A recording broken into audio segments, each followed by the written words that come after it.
भगवत कथा और भगवत भक्ति का महात्म्य। श्री व्यास जी कहते हैं, शौनक आदि ब्रह्मवादी ऋषियों के ये प्रश्न सुनकर रोमहर्षण के पुत्र उग्रश्रवा को बड़ा ही आनंद हुआ। उन्होंने ऋषियों की इस मंगलमय प्रश्न का अभिनंदन करके कहना आरंभ किया। सूत जी ने कहा, जिस समय श्री सुखदेव जी का यज्ञोपवीत संस्कार भी नहीं हुआ था, सूतराम लौकिक वैदिक कर्मों के अनुष्ठान का अवसर भी नहीं आया था, उन्हें अकेले ही संन्यास लेने के उद्देश्य से जाते देखकर उनके पिता व्यास जी विरह से कातर होकर पुकारने लगे, बेटा बेटा। उस समय तन्मय होने के कारण श्री सुखदेव जी की ओर से वृक्षों ने उत्तर दिया, ऐसे सबके हृदय में विराजमान श्री सुखदेव जी मुनि को मैं नमस्कार करता हूँ। यह श्रीमद् भागवत अत्यंत गोपनीय रहस्यात्मक पुराण है। यह भगवत स्वरूप का अनुभव कराने वाला और समस्त वेदों का सार है। संसार में फंसे हुए जो लोग इस घोर अज्ञान अंधकार से पार पाना चाहते हैं, उनके लिए आध्यात्मिक तत्वों को प्रकाशित कराने वाला यह एक अद्वितीय दीपक है। वास्तव में उन्हीं पे करुणा करके बड़े बड़े मुनियों के आचार्य श्री सुखदेव जी ने इसका वर्णन किया है।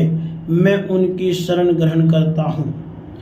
मनुष्यों में सर्वश्रेष्ठ भगवान के अवतार नर नारायण ऋषियों को, सरस्वती देवी को और श्री व्यास देव जी को नमस्कार करके तब संसार और अंतःकरण के समस्त विकारों पर विजय प्राप्त कराने वाले इस श्रीमद् भागवत महापुराण का पाठ करना चाहिए।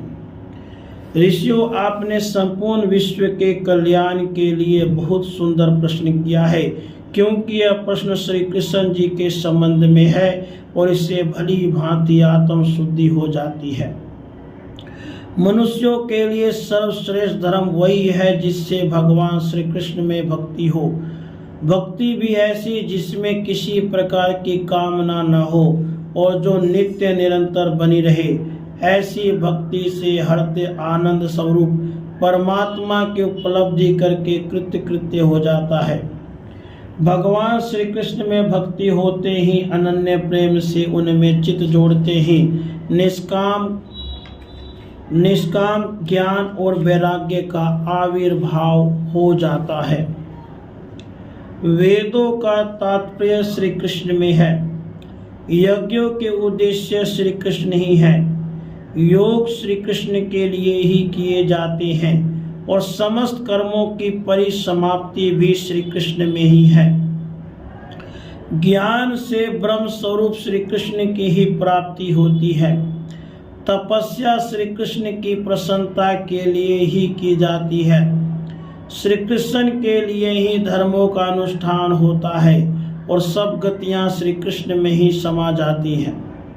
यद्यपि भगवान श्री कृष्ण प्रकृति और उसके गुणों से अतीत हैं, फिर भी अपनी गुणमयी माया से, जो प्रपंच की दृष्टि से है और तत्व की दृष्टि से नहीं है, उन्होंने ही सर्ग के आदि में इस संसार की रचना की थी।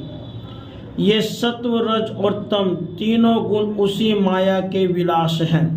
उनके भीतर रहकर भगवान इनसे युक्त सरीखे मालूम पड़ते हैं। वास्तव में तो वे परिपूर्ण विज्ञान आनंद घन है। अग्नि तो वस्तुतः एक ही है, परंतु जब वह अनेक प्रकार की लकड़ियों में प्रकट होती है तब अनेक सी मालूम पड़ती है। वैसे ही सबके आत्म और भगवान तो एक ही हैं, परंतु प्राणियों की अनेकता से अनेक जान पड़ते हैं। भगवान ही सूक्ष्म भूत, तन्मात्रा, इंद्रिय तथा अंतःकरण आदि गुणों के विकारभूत भावों के द्वारा नाना प्रकार की योनियों का निर्माण करते हैं और उनमें भिन्न भिन्न जीवों के रूप में प्रवेश करके उन योनियों के अनुरूप विषयों का उपभोग करते कराते हैं।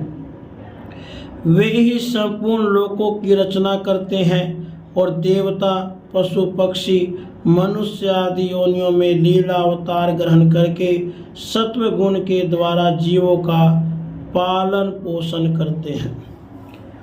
राधे कृष्ण।